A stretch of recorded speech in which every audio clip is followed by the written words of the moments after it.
first things first, I know your fastball has kind of gotten a lot of attention. Same thing as was the case with Bryce. So first question is, how much pride do you take in throwing the heater?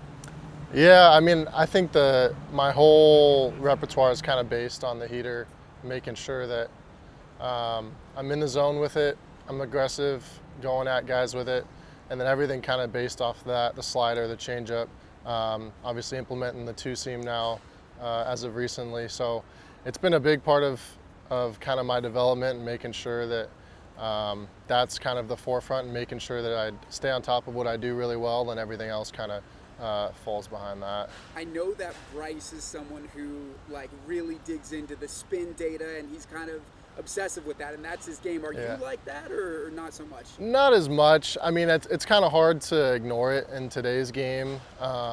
I know generally most of my numbers and how they work for me.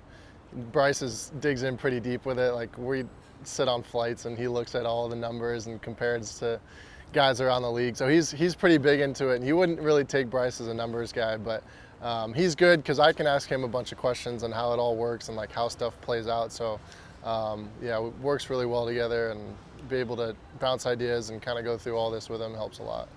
What kind of challenge was it in your first big league start facing the highest scoring team in the league? Yeah, they could swing it pretty well. Obviously, first game, kind of a tough introduction into the league, but it was good. I mean, I learned a lot from it. It's definitely not ideal to get kind of roughed up in your first outing, but like I said, learned a lot from it.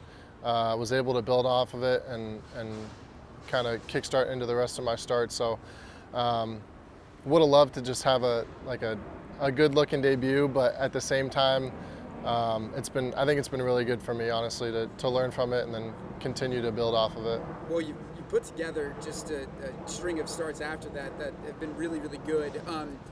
Did you feel like there were adjustments that you needed to make, and what were those adjustments in the subsequent starts? Yeah, I mean, really small things. I think in the first start, wasn't really as particular about certain spots, especially late in counts.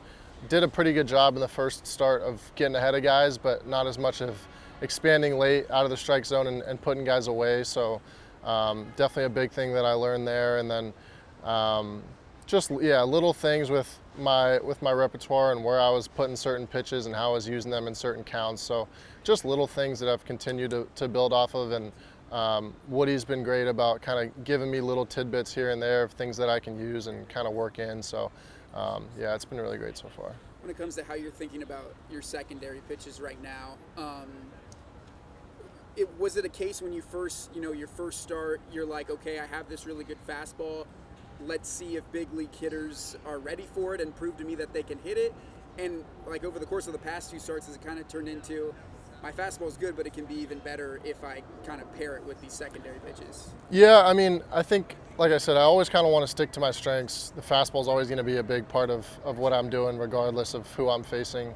And that's kind of been a big part that they've preached to me, is make sure that I stick with my strengths and, stick with what got me here. So the fastball being a big part of that. And then always kind of developing the secondary stuff, making sure that it's that I'm refining how I'm using it, the shapes, the counts, locations, all that type of stuff. So it's all been a learning process since the year started in minor leagues. And then obviously being here, the development side kind of takes a backseat to winning and just competing, but always trying to get better. So throughout the week, we have our things that we work on, and then when it comes to start day, it's just go out and compete.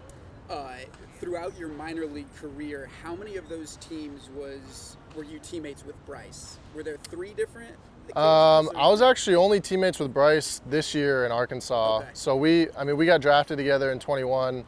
I was rehabbing when I first got drafted, the UCL. So the first year I was in Arizona rehabbing, and then we'd always stay in touch and kind of talk to him about his starts, and he would ask me how rehab was going. And then, this year was the first year that we finally got to play each other. But we've always had a good relationship throughout the whole time. Yeah, I was going to ask, just because, that same draft class, maybe your minor league careers weren't exactly parallel, but, you've now cracked the big league rotation pretty much at the same time as him.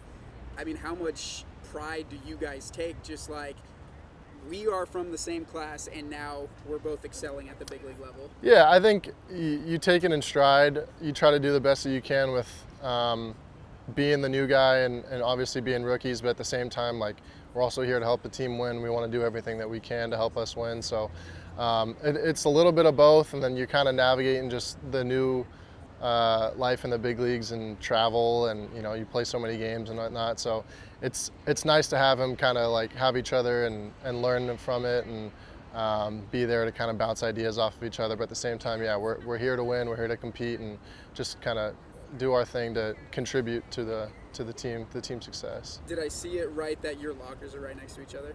Yeah, they've been pretty good about here. We're next to each other, and then on the road we're next to each other a lot. We sit next to each other on the plane. I mean, yeah, it's tough to get away from that kid. Is that just a, like, we're both rookies, so we might as well stick together? Probably. I think they also have it helps too to just have them by our side and be able to, go, like I said, go through the whole experience together.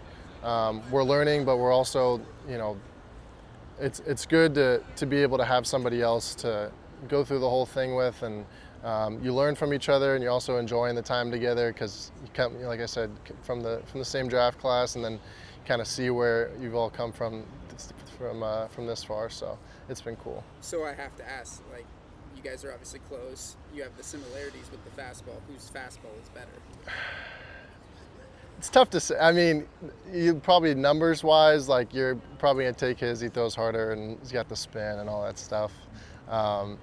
So far, I mean, I feel like I've done pretty well with mine as well. So it's tough to put up to the test. But at the end of the year, I'm sure we'll come back together and see what the numbers look like. And yeah, we'll always have kind of bragging rights throughout the year. So we always go back and forth. No doubt. So you're up to what, like 60-something innings this year? Yeah, around there, yeah. And I want to say that that's the most innings you've ever thrown in professional baseball. Yeah, right? Yeah. Last year, I think I capped at like 70 or 75. College, I don't think I ever threw more than 35 or 40. I think the last time I threw this many was probably high school. So it's been a while. I haven't been able to put in a ton of innings, which was a tough thing to kind of go through, especially because I know that most guys, go through a ton of experience, a ton of innings before getting to the big leagues. So very fortunate to have gotten here so quick, but at the same time, got to be smart about it and how I go about the development. But I mean, Mariners have been second to none in terms of pitching development and how they go about their stuff. So they've been fantastic. What do you got left in the tank for the rest of the year? Like, what's a realistic goal to get to in terms of innings?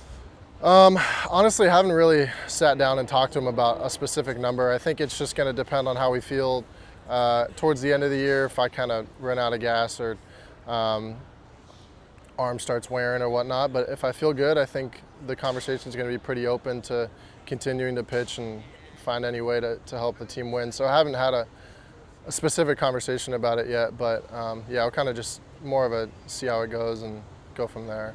Were you surprised that they called you up straight from AA, bypassing AAA, or was it expected? A little bit. I mean, obviously they called up Bryce from AA a couple of weeks ago, and one of the first things they said when we got to AA was that they weren't afraid to pull guys up straight from AA. So you're kind of always prepared for it. At the same time, you never really know when you're going to get that call. It's so many things need to happen and line up for you to get that call as well. So you kind of do your best to just stay prepared, keep doing your thing in the minor leagues, and then when you get that call, yeah, just try to be as ready as you can. But definitely pretty surprised, but at the same time, it was just, got the call and it's go time. Next start comes tomorrow, right? Yep. What are you going to be looking to accomplish? What are you going to be working on during that start?